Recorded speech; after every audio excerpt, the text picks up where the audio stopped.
C'est différent. Vous arrivez dans un endroit avec une culture, avec une nation spécifique, avec des règles de vivre ensemble qui sont différentes. Le projet de M. Legault de déporter 80 000 demandeurs d'asile vers d'autres provinces de façon humanitaire, s'en est rendu où?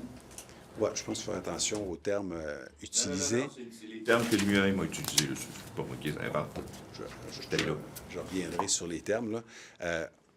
On continue de penser que c'est pas normal que le Québec, qui représente à peu près 22-23 de la population canadienne, accueille, maintenant, on est rendu autour de 40-45 de demandeurs d'asile du Canada. C'est un fardeau beaucoup trop élevé. On continue de penser que le Québec a fait plus que sa part. D'ailleurs, les ministres fédéraux le reconnaissent, le ministre Mark Miller le reconnaît. Maintenant, une fois qu'on reconnaît un problème, il faut le régler. Donc, on pense vraiment qu'il doit y avoir une meilleure répartition des demandeurs d'asile à la grandeur du Canada. Et je sais que le ministre Miller tente de convaincre en ce moment les autres provinces de faire leur part. Donc, il reconnaît le problème. Maintenant, il va falloir qu'il y ait des résultats. Mais je veux juste merci de la mise en contexte. Sauf que en octobre, M. Legault a dit qu'il fallait prendre 80 000 personnes qui sont actuellement sur le territoire québécois en attente de réponse sur leur demande de demandeurs d'asile. Il fallait les prendre et les envoyer vers d'autres provinces. Il y en avait 160 000, il dit qu'il faut en prendre la moitié. 160, ça fait 80. Il disait que c'était possible de le faire de façon humanitaire. Combien en a-t-on déporté jusqu'à maintenant? Et s'en est rendu où, ce projet de M. Legault, de transférer des gens vers d'autres provinces? Oui, je fais attention aux termes utilisés, mais pour l'instant, le gouvernement fédéral, parce que c'est lui qui doit faire le leadership là-dedans, je vous dirais, n'a pas répondu concrètement. Dans les déclarations, il reconnaît qu'il devrait bouger. Il tente de convaincre les autres provinces de faire leur part. Les quelques provinces disent « Ah, ben moi, je pourrais en accueillir 500 de plus, 1000 de plus. » Mais c'est à la marge pour l'instant. Je vous dirais qu'Ottawa n'a pas livré la marchandise. Dernière question en français. Il n'a pas livré la marchandise encore. Mais justement, Ottawa, est-ce qu'ils sont responsables d'une partie importante de l'immigration? C'est pas moi qui vais vous apprendre ça, mais est-ce que votre plan va être un peu dépendant d'Ottawa? Si eux ne ferment pas le robinet, comment on va arriver, par exemple, qu'on francise tout le monde, qu'on respecte ce contrat social-là? Bien, on est en train de s'entendre avec eux. On les a fait bouger, d'ailleurs. Hein. Il faut reconnaître que sur le programme de mobilité internationale, le PMI, c'est presque 250 000 personnes sur le territoire québécois en ce moment.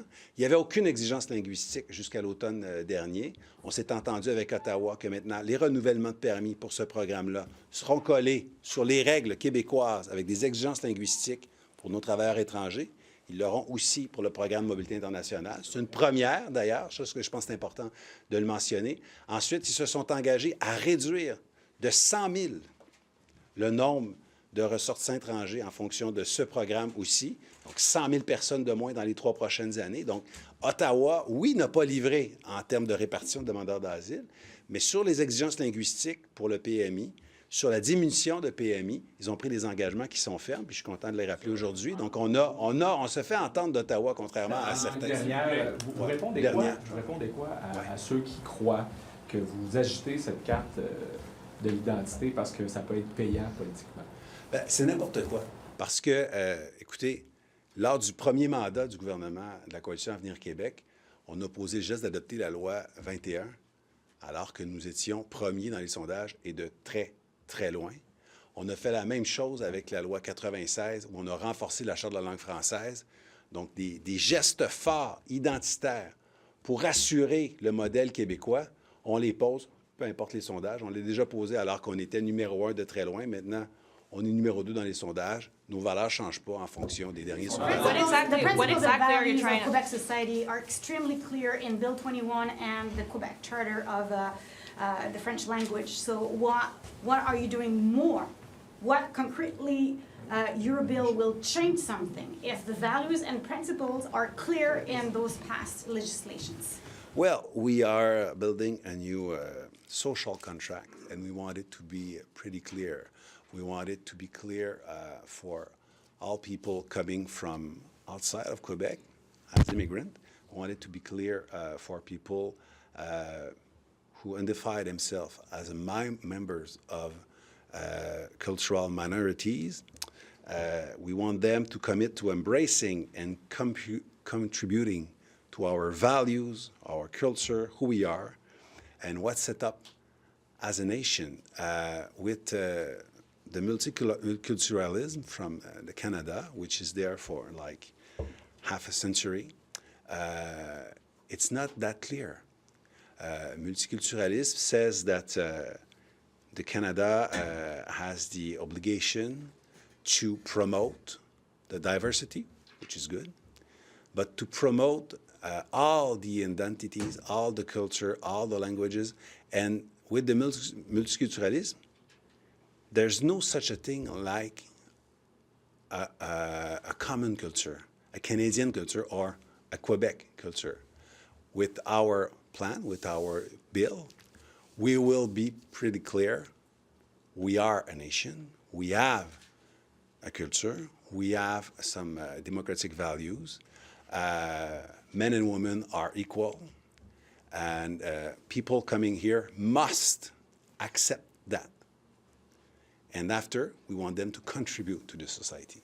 So this is completely new, and this is really different from what the Canada is saying. But how is it different exactly? What are you trying to preserve more concretely? I understand this. There's a lot of people, I assume, that don't understand this definition of multiculturalism. So can you explain just what exactly are you trying to change? Well, I've read the I've read the multiculturalist politic, which have been made in 1971. I've read the bill, multiculturalist bill, and there's nothing about a common culture. There's nothing about common languages. So this is a huge difference. We are saying that we exist as a nation, and we want to continue to do so. And we want people to understand where they arrive, to understand that there is a nation here, a Quebec's nation. There is a language here. There is a culture. There are some identity, and they are welcome here, but they must embrace this culture and then contribute. Had their own way. But why are you doing this now? Was there any specific event that led to this? Why table an additional bill now? Well, it's about time. It's about time. We see that we have a lot of difficulty in some schools. We see that people are staying with their own group, and we want some more diversity, and we want people to go and to talk to each other. We don't want some ghettos.